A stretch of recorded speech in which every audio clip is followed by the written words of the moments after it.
Pandian store சீரியல்ல இன்னைய எபிசோட்ல எல்லாருமே குடும்பமா உட்காந்து நம்ம பாண்டியன் கோமதி இவங்களோட சண்டைய பத்தி தான் பேசிக்கிட்டு இருக்காங்க. இவங்க போடுற சண்டை தான் ரொம்ப சின்ன பிள்ளைத்தனமா இருக்கு அப்படிங்கிற மாதிரி பாட்டி ஃபீல் பண்ணிக்கிட்டு இருக்கிறாங்க. இருந்தாலும் நம்ம கோமதி அடங்குறதா இல்ல.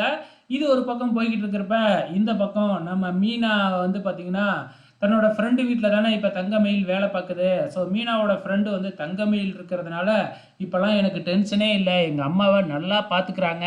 ஆமாம், அவங்க கன்சீவாக இருக்காங்களே, அவங்க வீட்டில் சொல்லியாச்சா, அவங்க வீட்டில் சொல்லியாச்சா அப்படின்னு சொல்லி கேட்கும்போது இல்லை அப்படின்னு சொல்லிடுறாங்க.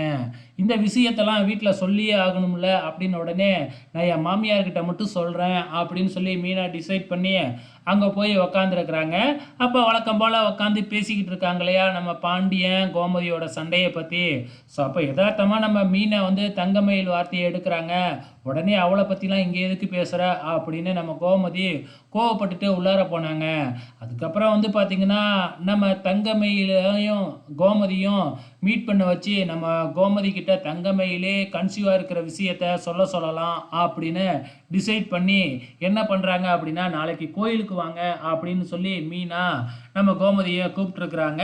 ஸோ என்ன நடக்க போகுதுன்னு தெரியல. ஃபைனலாக வந்து பார்த்திங்கன்னா நம்ம செந்தில் ஆஃபீஸில் லஞ்சம் வாங்குறத காமிக்கிறாங்க.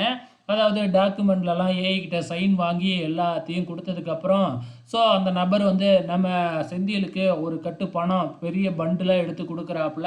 இதை பார்த்த உடனே நம்ம செந்திலுக்கு வேர்த்து விறுவிறுத்து போச்சு. முதல் முறையாக லஞ்சம் வாங்குறாரு இல்லையா? ஸோ எப்போ மாட்ட போகிறாருன்னு தான் தெரியல, பொறுத்திருந்து பார்க்கலாம்.